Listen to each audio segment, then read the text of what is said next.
2장 1절부터 7절까지의 말씀이십니다. 한 절씩 교독하고 마지막 7절은 합독하도록 하겠습니다. 에베소 교회의 사자에게 편지하라. 오른손에 있는 7뼈를 붙잡고 7 금촛대 사이를 거니시는 이가 이르시되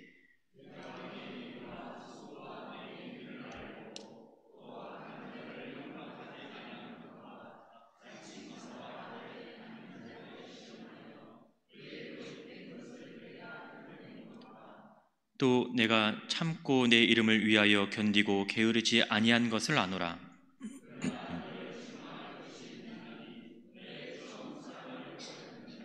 그러므로 어디서 떨어졌는지를 생각하고 회개하여 처음 행위를 가지라. 만일 그리하지 아니하고 회개하지 아니하면 내가 내게 가서 내 촛대를 그 자리에서 옮기리라.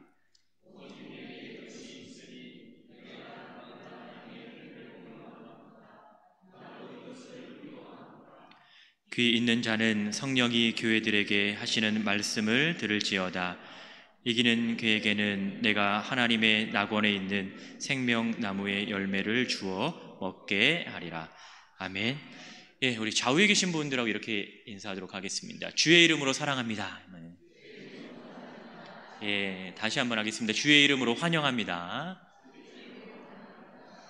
예, 밖에 비가 와서 그런가요? 우리 기분이 이렇게 깔아지나요? 다시 한번 웃으면서 하시면 더 좋을 것 같은데. 예, 다시 한번 앞뒤에 좌우에 계신 분들에게 주의 이름으로 사랑합니다. 인사하겠습니다. 예, 감사합니다. 예, 기도하겠습니다. 거룩하신 아버지 하나님, 오늘도 저희들을 불러주시고 하나님 그 부르심의 은혜 가운데 머물게 하여 주심을 감사를 드립니다. 우리가 이 땅을 살아가면서 주의 말씀을 붙잡고 살아가게 하여 주시고 또 하나님 말씀을 깨닫고 그 깨닫는 은혜로 감사하며 살아갈 수 있도록 인도하여 주시옵소서. 이 시간도 저희들의 마음을 깨닫게 하시고 귀를 열어주셔서 주의 말씀을 듣게 하옵소서. 감사드리며 예수님의 이름으로 기도 올리옵나이다. 아멘. 오늘은요, 소아시아에 있는 7교회 중에서 에베소 교회를 통해서요, 우리가 어떤 공동체를 추구해야 하는지를 좀 생각을 해보고자 합니다. 지금까지 계속해서 저는 교회에 대해서요, 설교를 지금 하고 있는데 제가 바라는 것은 과연 우리가 어떠한 방향, 우리가 섬기는 이 교회가 어떠한 모습을 취하고 어떠한 방향으로 나아가야 될 것인지를 제가 생각하고 있는 것들을 여러분과 같이 지금 공유를 하고 있는 중입니다. 그래서 오늘 어린이 주일인데 그럼에도 제가 이 계시록 본문을 잡은 것은 주께서 우리에게 허락하신 귀한 사명이 있기 때문에 그것을 생각해 보고자 함입니다. 여러분, 먼저 이 에베소라고 하는 지역은요, 이 소아시아 지역에서 제일 부유한 도시로 알려져 있습니다. 그러니까 상업적으로도요 아주 발달이 되어 있다라는 것을 보여주고 있고, 또 이곳에는 여러분 아데미 신전이라고 있습니다. 여러분, 신전하면 일단은 우상 숭배와 관련이 깊다라고 생각을 할 수가 있겠지요. 여러분, 사도행전 19장 24절에서도 보시면요, 성경은 이렇게 기록을 하고 있어요. 데메드리오라 하는 어떤 은장색이 은으로 아데미의 신상 모형을 만들었다라고 얘기를 합니다. 그러니까 그만큼요, 이 신전이 있다라는 것은 제사를 드릴 거잖아요. 그 신에게 제사를 드린다라는 것은 다른 신이라고 하는 거죠. 그러니까 그만큼 이 우상 숭배와 밀접한 관련이 있다라고 하는 거예요. 그러니까 이 에베소라고 하는 이 지역은요, 상업적으로 발달이 되었으니까 사람들이 생활하기가 불편하진 않았을 건데, 또 상대적으로 이 신전이 있기 때문에 우상 숭배와도 또 관련이 있는 지역이었다라는 겁니다. 명목상으로는 이 소아시아 지역의 수도는 버가모입니다. 이 2장 12절에 보면 이제 버가모 교회에 대한 얘기가 나오는데요, 버가모가 사실 소아시아의 수도였는데 이 실질적으로 이 에베소라고 하는 이 지역이 그 당시에 그 소아시아의 정치나 경제나 문화의 중심지였던 거예요. 그러니까 에베소라고 하는 지역이 얼마나 중요한 지역이라고 하는 것을 우리는 성경을 통해서 알 수가 있습니다. 다른 말로 표현하면 그만큼 신앙을 가지고 살아가기에는 또 쉽지 않은 도시였다라는 것을 생각을 해볼 수가 있어요. 물론 사도행전 19장을 보시면 바울이 에베소 지역에서 2년 동안 머무르면서 목회를 합니다. 그러니까 이 선교의 어떤 측면에서도 에베소라고 하는 지역은 너무나 중요한 지역이거든요. 그런데 이방의 문화 속에서 그리스도인으로 살아간다라는 것, 또한 그 문화 속에서 신앙의 공동체를 이루고 살아간다라는 것은 결코 쉽지 않았다라는 것을 우리에게 오늘 보여주고 있는 거예요. 쉽지 않다고 우리가 그것을 포기할 수는 없겠죠. 그럼에도 교회는 교회로서의 분명한 사명을 가지고 있습니다. 따라서 이 땅에서 교회의 역할을 우리는 알 필요가 있고요, 아는 것에서 끝나고 멈추어 서는 것이 아니라 그 아는 것을 행하는 것까지 성경은 오늘 이야기를 하고 있습니다. 오늘 우리는 본문을 통해서 이 에베소 교회가 두 가지의 모습을 가지고 있는 것을 볼 수가 있어요. 하나는요, 그 에베소 교회가 행한 일입니다. 다른 하나는요, 행했어야 하는 일인 거예요. 행한 것은 칭찬으로 나타납니다. 행했어야 하는 것은 하지 않았다라는 것이니까 오늘 본문에서는 책망의 모습으로 나타나죠. 먼저 에베소 교회가 행한 일을 본문에서 몇 가지 살펴볼 수가 있는데, 여러분 2절을 다시 한번 보시면 성경은 이렇게 얘기를 합니다. 내가 내 행위와 수고와 내 인내를 알았다라고 얘기를 하고 있어요. 앞서서 설명했던 쉽지 않았던 이 사회적 상황 속에서 그들은 믿음을 지키기 위해서 부단히 노력했다라는 것을 보여주고 있습니다. 그래서 오늘 이 계시록의 기자는 너희의 행위와 너희의 수고와 너의 인내라고 하는 표현을 사용을 하고 있는 거예요. 그러니까 그들 가운데 분명히 행위가 있었어요. 행동이 있었어요. 또 그들 가운데서는 수고가 있었고요, 그들 가운데서는 인내라고 하는 것이 분명히 있었습니다. 근데 여기서 말하는 이 행위라고 하는 것은요, 단순한 어떤 행동을 의미하는 것이 아닌 거예요. 그들의 삶의 전체를 의미한다라고 볼 수가 있는 거죠. 그러니까 이방 문화 속에서 그리스도인들이 그 이방의 그리스도인들이 어떻게 참된 그리스도인으로 살아가야만 하는 것인가를 그들의 삶의 전체를 통해서 본문에서는 얘기를 하고 있다라는 거지요. 또한 수고와 인내라고 하는 것은 그들이 어떤 삶을 살아왔는가를 보여주고 있는 것입니다. 수고는 그냥 단순한 어떠한 노력을 여기선 얘기하고 하는 것이 아니라, 고린도전서 15장 10절에 보면 바울이 이렇게 고백을 하거든요. 많은 다른 사도들보다 내가 더 많은 수고를 했다라고 얘기합니다. 그럼 여기서 말하는 이 수고는 과연 어떠한 수고였겠습니까? 바울의 입장에서 보면요, 생명을 걸고 복음을 증거하면서까지 겪었던, 어떻게 보면 고통을 수반하는 그러한 수고였다라고 하는 것입니다. 이방의 문화 속에서 그리스도인으로 살아갈 때 과연 그들이 겪었던 수고는 이와 같은 수고가 아니었을까라는 거죠. 복음을 지키기 위해서 그들이 했던 수고입니다. 또 여기서 말하는 이 인내는 어떠한 어려움 속에서도 좌절하지 않는다라는 거예요. 끝까지 참았다라는 것이고요, 견디었다라는 것이고 극복하였다라는 거예요. 그러니까 적어도 신앙을 지키는 데 있어서 이 사람들은요, 적극성을 가지고 살아갔던 것은 분명합니다. 그래서 오늘 본문에서는 너희의 삶에서 너희의 수고와 인내가 드러나고 있다라는 것을 본문에서는 얘기를 하고 있는 거죠. 그리고 지금 이들은 그런 삶을 살아가고 있는 거예요. 그래서 이런 그들은요, 2절을 다시 보시면 악한 자들을 용납하지 않았다라고 성경은 얘기를 하고 있죠.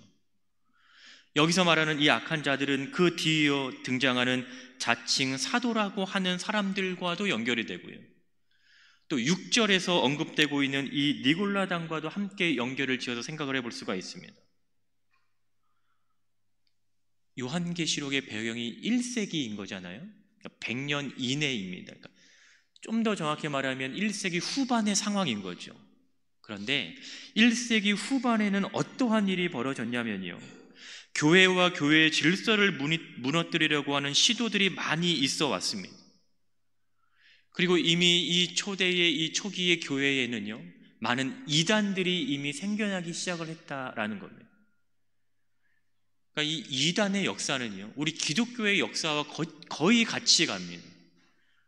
오늘날에도 우리는 이단을 경계하잖아요.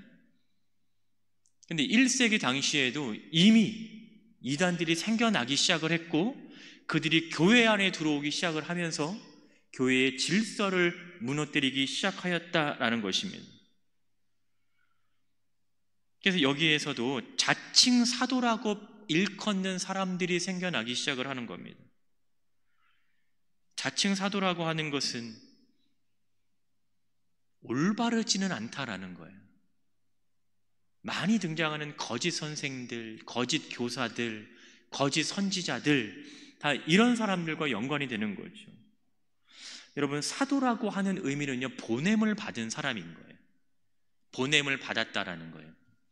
그러면 보냄을 받았다라는 것은 그를 보낸 누군가가 있겠죠. 그러니까 보낸 자와 보냄을 받은 자가 동시에 존재를 한다라는 거예요. 근데 자칭 사도라고 하는 것은 내가 스스로 내가 보내어졌다라고 얘기를 하는 거죠. 그럼 여기에는 보낸 사람이 있습니까? 없어요? 없는 거죠. 그러니까 정상적인 사도가 아니라는 것을 여기서는 얘기를 하고 있는 겁니다. 보낸 자가 없다라는 것은요, 그들 스스로가 사도로서의 권위가 없다라는 것을 보여주고 있는 거예요. 여러분, 사도라는 것은 보내신 자의 권위를 수반하고 있습니다. 예수님께서 우리를 보내셨다라고 하는 것은요, 우리에게는 예수님께서 가지신 그 권위가 우리에게도 주어진 거예요. 그래서 우리는 복음을 가지고 나아갈 수 있는 거죠. 그런데 자칭 사도는 보낸 자가 없잖아요. 그럼 그들은 누구의 권위를 가지고 생활하겠습니까? 누구의 권위를 가지고 이들을 가르치겠어요? 아무런 권위가 없다라는 거예요. 자신들 스스로 보낸 거고, 자신들 스스로 가진 이 권위를 가지고 교회에 들어온 거죠. 고린도전서 1장 1절에서 바울을 설명하는 표현에서 우리는 이것을 보다 더 분명하게 얘기를 할 수 있습니다. 하나님의 뜻을 따라 그리스도 예수의 사도로 부르심을 받은 바울이라고 얘기하고 있어요. 바울 역시도요, 하나님의 뜻에 따라서 그 예수 그리스도의 부르심을 받아서 자신은 사도가 되었다라고 분명하게 얘기를 하고 있습니다. 그러면 그가 전하는 복음에는 누구의 권위가 담겨져 있겠습니까? 그를 보내신 예수 그리스도의 권위가 담겨져 있는 거죠. 그가 전한 복음은 누구의 복음이겠어요? 예수 그리스도의 복음인 거예요. 그럼 주님으로부터 보내심을 받지 않았던 자칭 사도라고 일컫는 사람들은 누구의 복음을 얘기하겠어요? 이들이 예수의 복음을 얘기하겠습니까? 이들이 예수 그리스도를 전하겠어요? 그렇지 않다라는 거죠. 교회 안에서 그들은 자신들이 주장하는 교리를 통해서 자신들의 이익을 추구할 수밖에 없는 거예요. 여기에는 분명한 문제가 생겨날 수밖에 없습니다. 따라서 보내신 자에 대한 분명한 이해를 가지고 있지 않으면 누구든지 이 앞에는 거짓이라고 하는 수식어가 따라올 수밖에 없는 거예요. 보내신 분이 누구였는가? 교회의 주인이 누군가? 복음의 주체가 누구인가에 대한 이 바른 이해가 없으면 결국 거짓이 진리인 듯이 위장해서 우리 앞에 나타나게 되는 거죠. 그래서 오늘 본문 1절에서도요, 보내신 이에 대한 분명한 설명을 하고 있는 거예요. 그분이 누구인 거예요? 1절 보시면 오른손에 있는 7뼈를 붙잡고 7 금초대 사이를 거느시는 이가, 이렇게 얘기하고 있습니다. 그분이 누구신 거예요? 예수 그리스도이신 거죠. 그분이 오늘 이 에베소 교회에 지금 얘기를 하고 있다라는 거예요. 그러니까 이 에베소 교인들은요, 그 예수 그리스도의 권위를 듣고 있는 거예요. 그 주권이 그분에게 있다라고 하는 것을 지금 얘기를 하고 있는 거죠. 1절에서 이렇게 얘기하잖아요. 오른손에 7뼈를 붙잡고. 성경에서 보통 이 오른손이라고, 오른손은요, 권위를 얘기를 하죠. 붙잡는다라고 하는 것은 모든 세력에 대한 이 지배와 통치를 얘기를 하고 있습니다. 그러니까 그분이 이 오른손에 그것을 붙잡고 있다라고 하는 것은 모든 주권과 권위와 지배와 권세가 그분에게 있다라고 하는 거예요. 그러니까 우리는 그분의 이해로부터 출발하는 거죠. 우리가 신앙생활 하는 것도요, 예수 그리스도에 대한 분명한 이해가 있지 않으면 늘 힘든 거예요. 예수 그리스도로부터 나오는 그 복음을 알지 못하면 우리는 늘 어려울 수밖에 없는 거죠.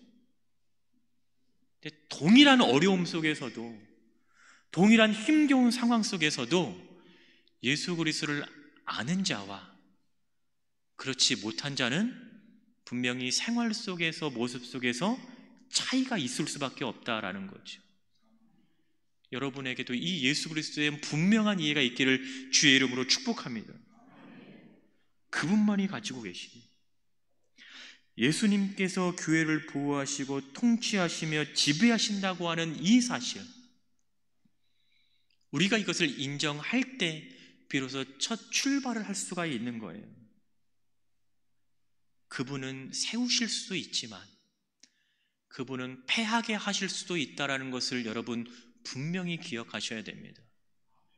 그분께서 우리의 삶을 세우실 수도 있지만 그분께서는 우리의 삶을 패하실 수도 있는 거예요. 그 권위와 주권이 나에게 있는 것이 아니라 주님에게 있다라는 사실입니다. 그래서 오늘 이 에베소 교회의 첫 시작도 그분에 대한 이야기부터 출발을 하는 거예요.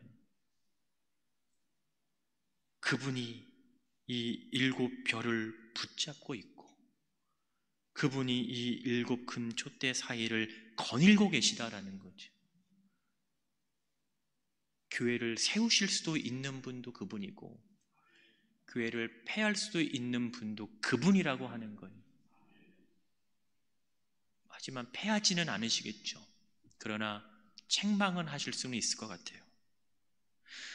또한 에베소 교회는요, 어떠한 모습을 가지고 있었냐면, 여러분 3절 보시면 주의 이름을 위하여 견디고 게으르지 않았다라고 얘기합니다. 당시 교회는 심한 종교적인 박해 가운데 있었어요. 이거 외부적인 박해인 거죠. 그러니까 1세기 그 당시에는요, 너무 이 로마가 막강한 힘을 가지고 있었던 나라인 거예요. 그러니까 이 황제가 가지고 있는 권한이 너무나 크다라는 거죠. 황제는 사람이잖아요. 그런데 이 황제를 신격화합니다. 그래서 숭배를 하지요. 1세기 당시에는 이 로마 황제를 숭배하는 일이 이제는 만연해졌어요. 근데 모든 사람에게 다 적용이 되는 거죠. 그렇다라고 하면 그리스도인들은 어떠한 입장을 취해야 되겠습니까? 그들도 동일한 상황에 놓여져 있는데 주님을 구주로 섬긴다라고 하는 그들이 그러면 로마 황제를 숭배하고 그들에게 절해야 된다라고 하는 그 앞에서 이들이 선택할 수 있는 것은 과연 어떤 것일까요? 세상 쉽게 살아가는 방법은요, 좋은 게 좋은 거예요. 그죠? 그냥 회개하고 한번 절할까요? 아니면 그 신앙을 지킬까요? 이들은요, 그 신앙을 지켰어요. 목숨을 포기하면서까지도 이들은 지켰다라고 하는 것입니다. 그리스도인들은 그 사이에서 신앙으로 인해서 박해를 당할 수밖에 없는 처지였지만, 여러분 3절 다시 보시면 그리스도의 이름을 위하여 그들은 견디었다라고 얘기를 하고 있는 거죠. 그 예수 그리스도를 위해서 자신들의 모든 것을 포기했다라는 것입니다. 이것은 이 앞에서 언급된 이 인내의 구체적인 설명이라고도 할 수 있잖아요. 이들이 믿음을 포기하지 않았기 때문에 적어도 이들의 모습 가운데서는 거짓된 것을 지금 분별할 수 있는 거죠. 자칭 사도라고 일컬었던 그 사람들을 이들은 뭐예요? 드러냈다라고 2절에서 얘기를 하고 있는 거잖아요. 그러니까 이 공동체 가운데 참됨과 거짓됨을 이들은 구별할 수 있는 영적인 분별력을 가지고 있었던 거예요. 예수 그리스도를 포기하지 않은 그 믿음과 그 신앙으로 말미암아 무엇이 옳고 그른지, 무엇을 지켜야 하고 행해야 하는지 이들을 분별할 수 있는 능력이 이들에게 있었다라는 것이죠. 참된 진리이신 이 예수 그리스도를 아는 것, 그분이 주시는 이 복음을 아는 것, 이것이 우리로 하여금 진리 가운데 있게 하는 것입니다. 우리는 포기해야 될 것이 나를 포기하는 것이지 주님을 포기해서는 안 되는 것입니다. 내 뜻을 포기할 수는 있어도 주의 뜻을 포기해서는 안 됩니다. 내 계획을 포기할 수는 있어요. 그러나 하나님께서 하시고자 하는 그것을 포기해서는 안 됩니다. 에베소 교회는 이처럼 힘겨운 상황 속에서도요, 복음의 진리를 가지고 거짓을 대적하고 그리스도인으로 정체성을 잃지 않고 살아갔습니다. 이것이 바로 그들이 행한 일이었어요.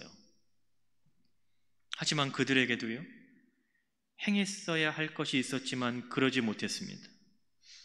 4절 보니까 책망의 모습이 나타나잖아요. 너를 책망할 것이 있나니 너의 처음 사랑을 버렸다라고 성경은 얘기를 하고 있습니다. 그들이 행했어야 하는 것은 뭐냐면 바로 그들에게 있었던 이 처음 사랑을 지키는 것이었어요. 처음 사랑은 두 가지 정도 생각을 해볼 수가 있죠. 하나는 형제에 대한 기독교적인 사랑을 얘기할 수가 있겠습니다. 사도행전 20장 35절에 보면요, 바울은 에베소 장로들에게 약한 사람을 도우라고 권면을 하고 있습니다. 또 에베소서 1장 15절에 보면 서로 사랑하고 아끼는 거에 대해서 바울은 이야기를 하고 있거든요. 그러니까 교회 안에서 이 사랑이라고 하는 것은 너무나 중요한 문제입니다. 형제를 사랑하는 것, 지체를 사랑하는 것, 너무나 중요한 문제이죠. 근데 또 하나에 대한 사랑은 바로 하나님에 대한 사랑입니다. 에베소 교인들은 교회 안에 일어나고 있는 그 많은 문제들이 있을 거잖아요. 자칭 사도라고 하는 거짓 사도들이 나타나기 시작합니다. 근데 이것을 분별할 때 어떠한 부작용이 생겨나냐면 형제를 의심하는 일이 생겨날 수밖에 없는 거죠. 그러니까 형제에 대한 사랑이 식기 시작합니다. 근데 주님께서는 형제를 사랑하는 것이 곧 나를 사랑하는 것이라고 얘기를 하죠. 형제를 위해 목숨을 버리는 것보다 더 소중한 것이 없다라고 얘기를 하고 있거든요. 그러니까 우리가 사랑하는 것은요, 수평적인 사랑도 있지만 수직적인 사랑도 있습니다. 이 어느 것 하나 무시할 수 없이 중요한 거예요. 근데 사실 여기에서 그들이 가지고 있었던 처음 사랑이 무엇이었냐가 이것이 중요한 게 아니라 성경에서 초점을 맞추고 있는 것은 뭐냐면 그 사랑을 지금 버렸다라는 것에 초점을 맞추고 있는 거예요. 예전에는 너희들이 이러한 사랑의 모습이 있었다라는 거죠. 근데 지금은 너희 가운데 어떠한 사랑의 모습을 찾아볼 수 있겠느냐. 4절에서 버렸다라고 하는 이 표현은요, 단회적으로 딱 일어난 것을 얘기합니다.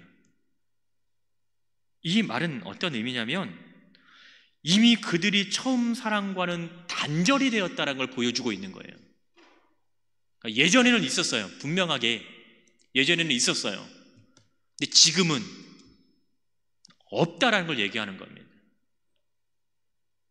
이미 그 상황이 일어난 거예요. 그들의 모습 속에서는 형식만 남아있는 거죠. 본질을 찾아볼래야 찾아볼 수 없는 상황이 되는 겁니다.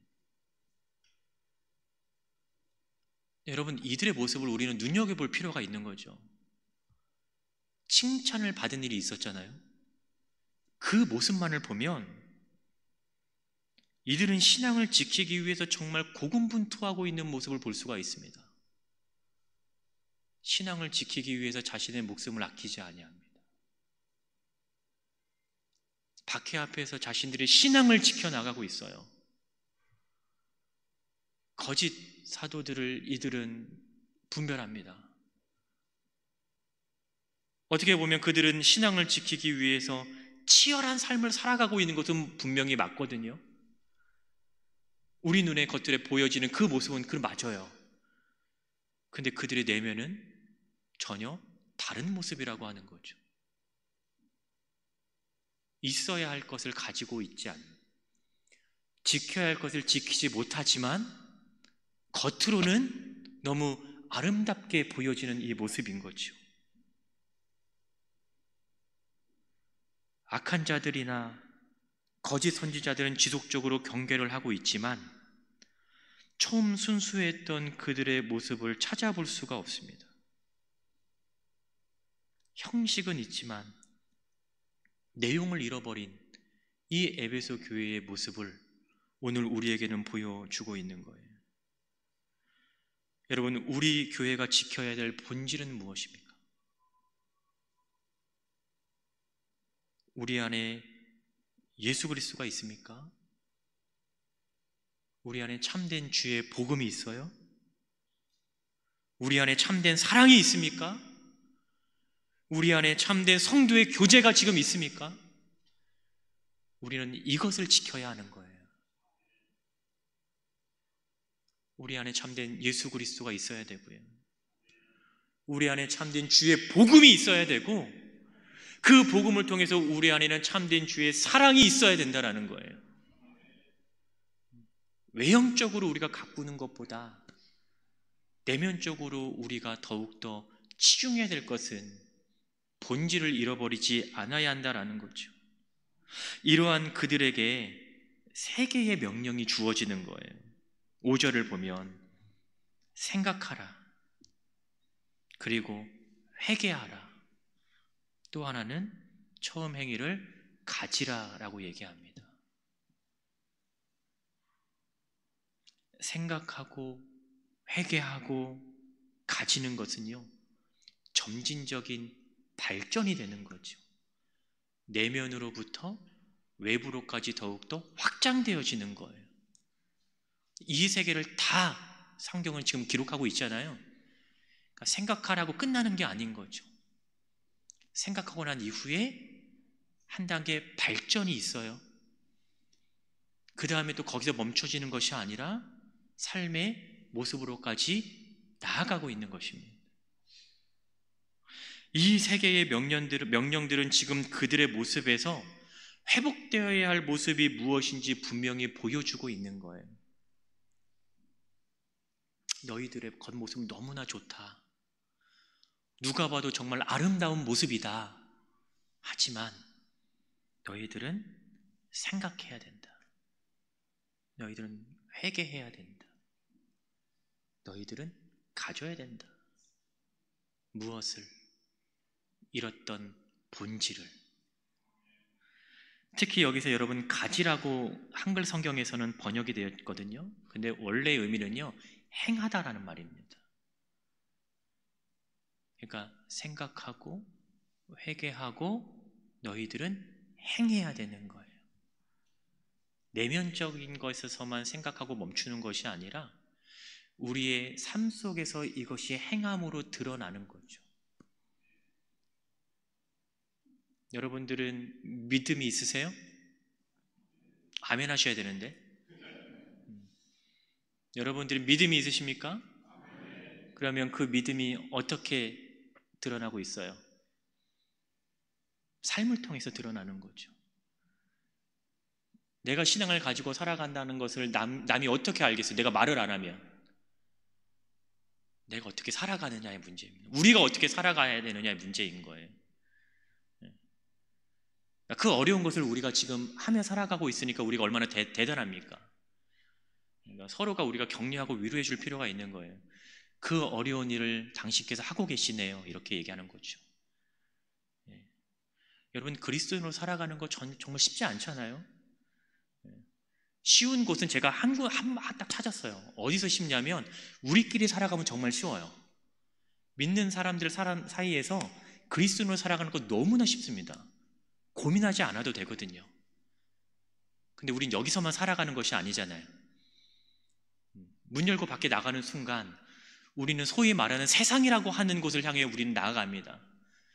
그곳에서 그리스도인으로 살아가는 것이 여러분 얼마나 힘겨워요. 하지만 그 힘겹고 어려운 일들을 저와 여러분은 살아가고 있는 것이죠. 그래서 이쯤에서 좌우에 계신 분들이 이렇게 인사하면 좋겠습니다. 참 대단하십니다. 이렇게 한번 인사하십시다. 예. 대단한 삶을 살아가고 있는 게 우리는요, 이 대단한 삶을 누구로 인해서 살아가고 있는 거예요? 예수 그리스도로 인하여서 우리는 이 대단한 삶을 살아가고 있는 것이죠. 5절에서 말하는 처음 행위는 바로 4절에서 그들이 벌였던 처음 사랑인 것을 알 수가 있습니다.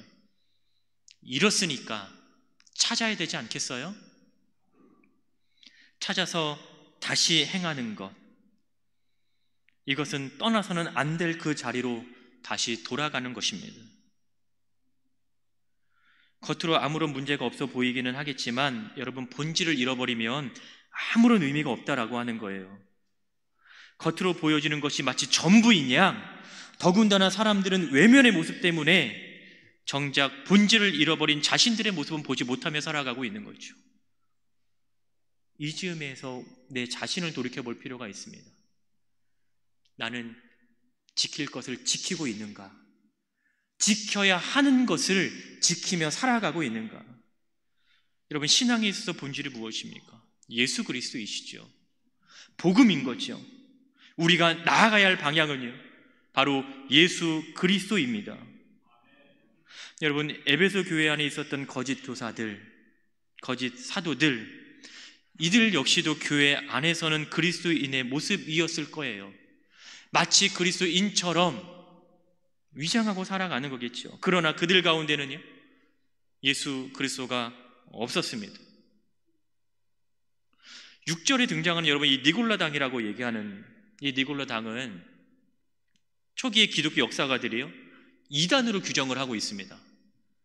근데 놀라운 건 뭔지 아세요?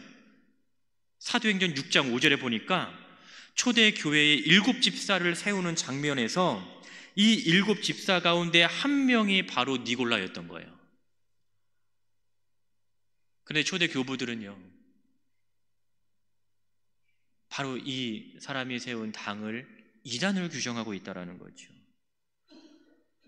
본질을 잃어버리게 되면 잘못된 길로 나아갈 수밖에 없습니다. 예수를 잃어버리게 되면 우리는 어디로 가야 될지 방향을 잃어버리게 되는 거예요. 본질을 잃어버리면 껍데기만 남게 되겠죠. 형식만 남아요. 내용은 없지요. 의미가 없습니다. 여러분, 살면서 가장 힘들 때가 언제인 줄 아세요? 물론 경제적으로 여유가 없을 때도 힘들기는 하겠죠. 내가 원하는 방향으로 내 삶이 흘러가지 않을 때도 힘들 수는 있습니다. 그러나 무엇보다 삶에 대한 의미를 찾지 못할 때 정말 힘들어요. 왜요? 그 안에는요, 기대도 없어요. 소망도 없기 때문입니다.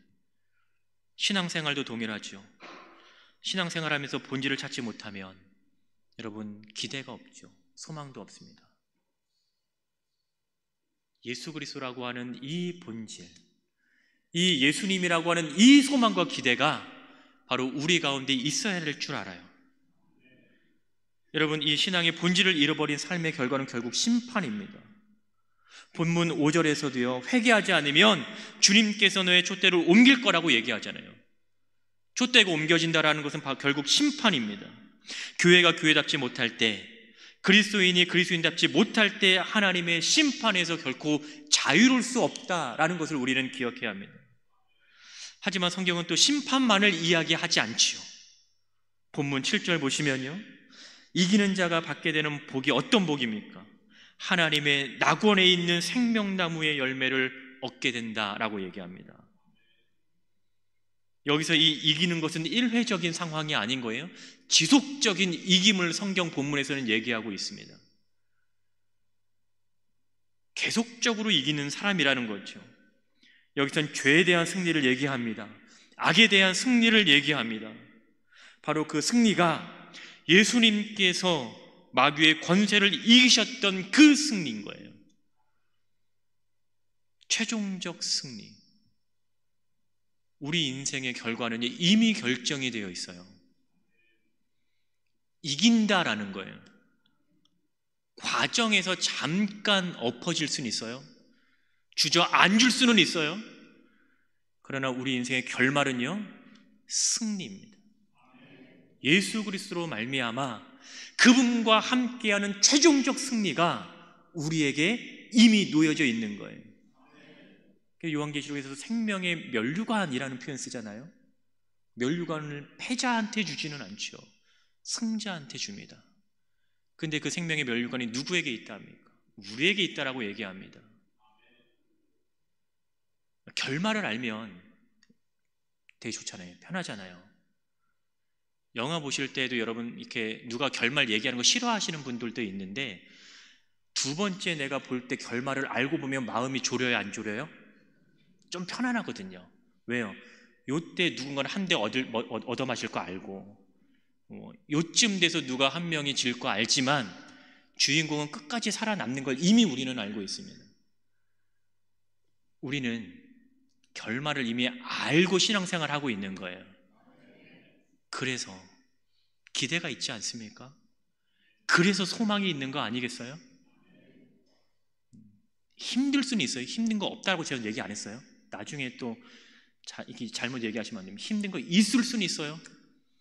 그러나 주님 때문에 우리는 승리를 맛보게 될 것입니다.